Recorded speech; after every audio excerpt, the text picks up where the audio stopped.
Salut, c'est Jonathan. Bienvenue au podcast de ma semaine Star Wars.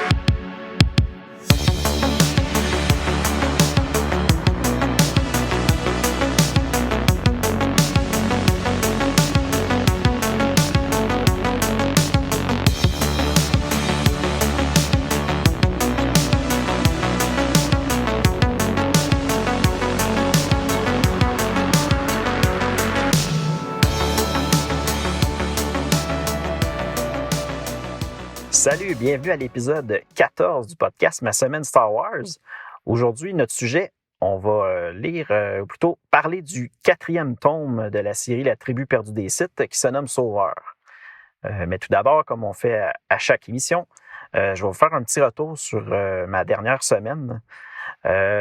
J'ai enfin pu continuer à écouter la série de Mandalorian, la saison 3. J'ai écouté l'épisode 5. Encore une fois, excellent épisode, j'ai vraiment aimé ça. C'est très le fun d'aller voir ça. Si vous n'avez pas encore commencé la saison 3, là, c'est excellent. Sinon, là, j'ai aussi enfin pu m'avancer dans ma lecture personnelle de l'univers légende, parce que moi, je suis rendu dans la ligne du temps. J'ai enfin terminé le premier livre de la série The Last of the Jedi, qui se nomme The Desperate Mission. C'était bien, c'est un bon petit livre. Comme je l'avais dit la dernière fois, c'est un livre de série jeunesse. Donc, c'est un livre d'environ 150 pages, écrit quand même assez gros. Seulement en anglais, par contre, je crois que ça n'a jamais été traduit. Mais c'est bien à date, j'aime ça. Je ne sais pas à quel point que je vais aimer ça, si ça va être aussi bon que ce que j'avais déjà lu écrit par Jude Watson. Mais je suis prêt là, à continuer dans mes lectures dans cette série-là. Justement, j'ai commencé le 2e roman qui se nomme Dark Warning. Donc, je vais vous en reparler éventuellement lorsque je l'aurai complété. Mais j'ai l'impression que je vais pouvoir quand même avancer bien de mon côté parce que j'ai un peu de temps là, pour lire. Donc, je m'y mets à 100%. Sinon, petite acquisition, j'ai réussi à mettre la main sur 2 petits livres. OK, là, c'est un peu étrange. Là, vous allez comprendre un peu ma maladie de complétiste. Je ne sais pas si je vous l'avais déjà mentionné, mais j'ai ce problème-là, moi. Quand que j'aime quelque chose, puis que je suis pas mal passionné, ben j'ai le goût d'essayer d'obtenir tout ce qui existe alentour de ça. Puis évidemment, Star Wars, quand je me suis mis à lire tout l'univers légende, en grattant un peu partout, j'ai découvert un peu tout ce qui existait, qu'est-ce qu'il y avait comme livre et tout ça. Puis, je vous avais dit aussi que je m'intéressais pas mal à tous les types de lectures de Star Wars. Puis évidemment, quand j'ai su qu'il existait des histoires de l'univers légende qui n'étaient pas juste comme... tu sais, souvent, ce qu'on est habitué de voir dans les histoires jeunesse, là, on prend par exemple un des films Star Wars, puis là, ils vont faire un tout petit livre, quelques pages, qui va comme résumer cette histoire-là, écrit pour des enfants. Mais je me suis rendu compte qu'il existait des histoires écrites pour les enfants, mais qui étaient complètement inédits. C'était du nouveau contenu qui n'avait jamais été raconté ailleurs. Puis je me suis dit que j'avais le goût de lire quand même ça, même si dans certains cas, c'est vraiment des histoires minuscules. Un peu comme les 2 livres que je me suis procurés récemment. Vous allez peut-être rire de moi, là, mais c'est des livres cartonnés pour enfants. Tu sais, les espèces de livres que les enfants peuvent utiliser pour apprendre à manipuler un livre, apprendre à même mordiller le livre s'ils veulent en carton, ben c'est ce genre de livre-là. C'est 2 petits livres. Il y a environ, là, je vous dirais, 6 pages carton dans chacun de ces 2 livres-là. Je vais vous dire les titres, juste si vous êtes curieux de voir un peu à quoi ça ressemble. Puis je vous ferai une petite vidéo là, sur YouTube, un petit short avec... je vous les montrerai si vous êtes curieux d'aller voir ça, là. Le premier, c'est Luke Skywalker's Race Against Time. Et le deuxième se nomme Han Solo's Rescue Mission. J'ai aucune idée de quoi ça parle les 2. Tout ce que je sais, c'est que c'est des histoires inédites. Donc, éventuellement, quand je serai rendu là, ben, je vais les lire, même si ça va me prendre environ 30 secondes de les lire. C'est pas grave. Puis, en plus, j'ai pas payé ça cher, là, inquiétez-vous pas. Là, c'était juste pour le plaisir de les avoir. Puis là, j'ai réussi à mettre la main dessus, donc je les ajoute à ma collection. Donc, et voilà, je me suis confié à vous comme étant complétiste. Puis ça, c'est un exemple du genre d'objet que j'ai voulu me procurer. Bref, vous allez voir dans le futur sûrement d'autres acquisitions ou éventuellement quand on va être rendu à lire certaines histoires, ben je vais ressortir des livres comme ça un peu inédits, un peu à la limite sur la ligne du ridicule. Mais c'est pas grave. J'aime bien ça quand même lire ces petits livres-là. Sinon, au contenu de l'émission aujourd'hui, comme je l'ai dit tantôt, on va parler du 4e tome de la série La Tribu perdue des Sith. Mais juste avant, on va faire un retour sur l'épisode d'avant. Puis je vais vous faire le résumé du tome 3 qui se nomme Parangon. Je ne sais pas si vous vous rappelez, on s'était laissé la dernière fois au moment où Scylla et Yaru Corsin, le commandant des Sith, venaient tout juste d'apprendre qu'il y avait eu une grosse catastrophe qui s'était produite avec les personnes qui accompagnaient Ravilan dans la ville de Tetsubal. Il est arrivé finalement que toutes les personnes qui accompagnaient Ravilan étaient subitement décédées, subitement mortes. Donc, on compte environ 18 000 morts en tout, là. Donc, c'est énormément beaucoup de monde. Ils étaient tous morts subitement, puis on ne savait pas trop qu'est-ce qui avait causé ces morts-là. Ils ont soupçonné pendant un certain temps peut-être une épidémie ou quelque chose comme ça qui avait créé cette catastrophe-là. Puis là, par la suite, ce qui est arrivé, c'est qu'on voit comme Ravilan, quand il est de retour puis qu'il parle avec Corsin et Scylla, ben lui, il leur dit comme quoi qu'il devrait, sans plus attendre, tuer la totalité des Keshiri, parce que si c'est une épidémie, ben, il ne faut pas attendre avant que ce soit trop tard puis que ça se répande partout puis que même les Sith soient pris dans cette épidémie-là. Corsin et Scylla sont pas d'accord, mais ils décident quand même, pour ne pas prendre de chance, de au moins tout brûler le village, j'imagine de Tetsubal, où il y a eu la catastrophe, pour s'assurer que si c'est une épidémie, ben, que ce virus-là ou ce qui a causé ça soit comme anéanti. Par la suite, Scylla, qui était, on se rappelle, c'est une spécialiste un peu de l'unité médicale. Elle fait beaucoup de tests et d'expériences sur la lignée des Sith, tout ça. Bref, c'est elle qui est en charge un peu de la santé de toute l'Empire, pas l'Empire Sith, mais de la tribu des Sith. Donc, elle retourne à son unité médicale, puis elle décide de réunir toute son équipe de travail pour commencer justement à voir qu'est-ce qui a pu causer cette catastrophe-là. Entre-temps, on apprend qu'il y a plusieurs autres villages qui subissent tout à coup cette même tragédie-là.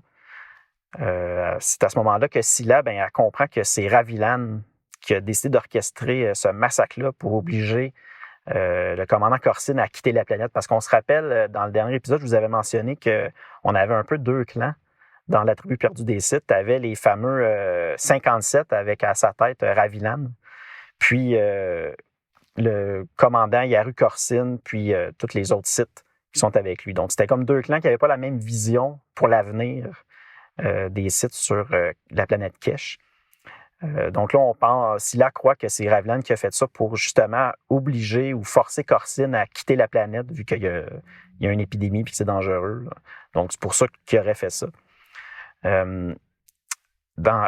ce moment-là, Scylla, elle informe Corsin de ça, puis Corsin et ses lieutenants, ainsi que Scylla, décident d'aller annihiler, si on veut, les 57, les tuer, pour justement plus les avoir dans les jambes, plus qu'ils fassent de catastrophes comme ça. Puis en même temps, on voit que Ravilan, il est attaché, il est comme suspendu, puis il est seul avec Scylla dans une pièce, à un endroit, là. Puis là, on voit que Ravilan, il dit que c'était lui qui avait provoqué les morts sur Tetsubal, mais que par contre, tous les autres villages qui ont été attaqués par ce fléau-là, c'était pas du tout lui qui avait fait ça. Il n'est pas au courant, il comprend pas comment c'est arrivé. Puis là, c'est à ce moment-là qu'on voit que Scylla, elle lui avoue comme quoi qu'elle a profité de ce moment-là, qu'elle a pris cette occasion-là pour empoisonner les autres et mettre ça sur son dos à lui. Faire passer ce massacre-là sur son dos. Puis là, au même moment, on voit arriver le fils de Scylla, Jariad Corsin, qu'on se rappelle, c'était un bébé dans les autres tomes avant. Il arrive, puis il tue sans attendre Ravilan. Puis là, c'est là qu'on voit qu'il est complice avec sa mère Scylla d'avoir tué les 57. Puis là, on voit que Jariad, il dit à sa mère, il dit, c'est pas Ravlan que j'ai le goût de tuer, là. Fait qu'on comprend que leur but, évidemment, c'est de se venger de Corsine. Puis que Jariad, il aimerait vraiment ça, éliminer Corsine. Mais sa mère, elle lui dit d'être patient puis que ça va venir ce moment-là. Sinon, on voyait aussi, en parallèle à ça, Tilde Koa, qui était le servant de Scylla. On le voit comme à la fin du tome, là, du tome 3, entrer dans une espèce de passage secret. Puis il va rejoindre un groupe de personnes. C'est là qu'on l'entend annoncer comme quoi que le plan se passe bien, qu'il a réussi à manipuler Scylla, puis que maintenant, Scylla les a débarrassés des fameux 57. Puis là, on voit qu'à la tête du groupe de ces personnes-là, il y a Adarival, que finalement, c'est elle qui a comme organisé tout ça, puis qu'elle veut se débarrasser du fléau qu'elle a permis de créer lorsqu'elle a sauvé les Sith il y a bien longtemps. Fait que c'était comme ça que ça terminait le tome 3. Là. On voyait comme la révélation, si on veut, c'est que Adarival est en train d'essayer de manipuler de son côté les événements pour se débarrasser des Sith. Puis en même temps, on voit que Scylla, elle aussi, de son côté, tente de prendre le contrôle de la tribu des Sith en voulant éliminer Corsine avec l'aide de son fils Jariad. Donc, c'était comme ça que ça se terminait. Maintenant, le tome 4. Comme je l'ai dit tantôt, le tome 4 se nomme Sauveur.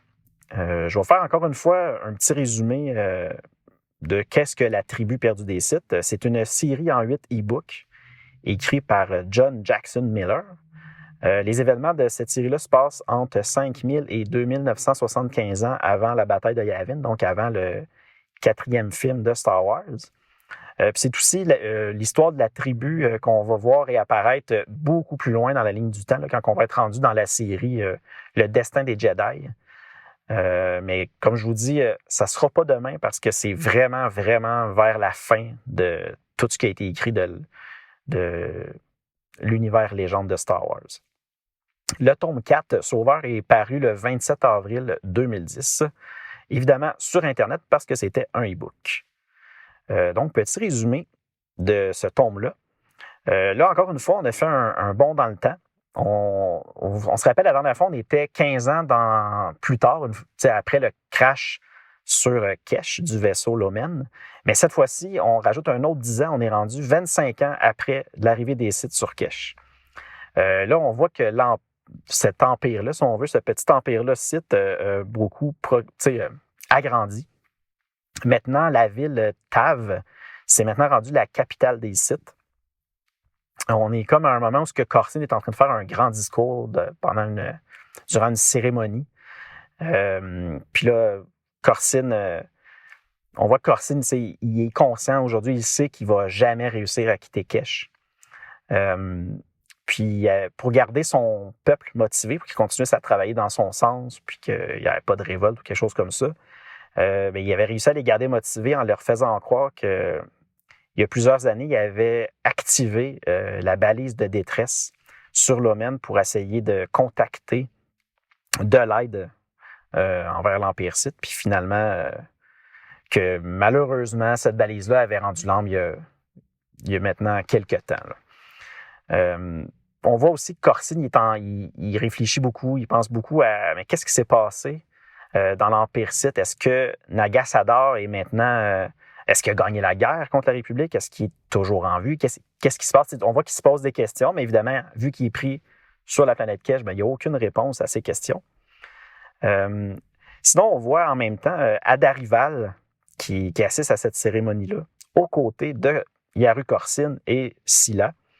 On apprend que le fils de Adari, quelques années plus tôt, il y a eu un grave accident en travaillant avec les Sith qui serait mort. Puis là, on voit que bientôt, ça va être. Elle dit comme quoi que bientôt, ça va être son tour à elle de sauver son peuple de ces fameux Sith-là. Sinon aussi, Scylla et son fils Jariad, là, on voit qu'ils se préparent et qu'ils vont bientôt essayer de renverser Corsine. Puis en même temps, on voit que Jarad s'implique de plus en plus alentour, si on veut, de la vie de Corsine, parce que Corsine, il tente d'enseigner à Jariad, j'imagine évidemment du côté obscur, pour essayer de l'entraîner, tout ça. Mais Corsine se rend bien compte que Jariad, finalement, il est pas mal comme son père, une espèce d'égocentrique, puis qu'il n'a pas l'impression qu'il va réussir à l'entraîner correctement. Sinon, un autre fils de Adari, nommé Tona, on apprend qu'il est maintenant le maître des écuries du groupe de Nida Corsine. Nida Corsine, c'est la fille que Scylla a eue avec Yaru Corsine. Mais elle était à la tête comme d'un groupe de chevaucheurs d'Uvac, si on veut, les espèces d'animaux volants. Puis que son fils, Tona, il serait maître des écuries de Nida. Adari, on sait que même si ça fait 25, on est rendu 10 ans plus tard, Adari est toujours à la tête du fameux mouvement secret de la résistance. Puis même que maintenant, elle a réussi à inclure d'autres participants à ce mouvement de révolte-là, secret par contre. Elle a réussi à inclure les Neshtovar dans son cercle. Je ne sais pas si vous vous souvenez, les Neshtovar, c'était comme un peu les personnes qui étaient très riches puis importants sur Kesh avant l'arrivée des Sith. Les autres se souviennent un peu ce que les Sith leur ont pris.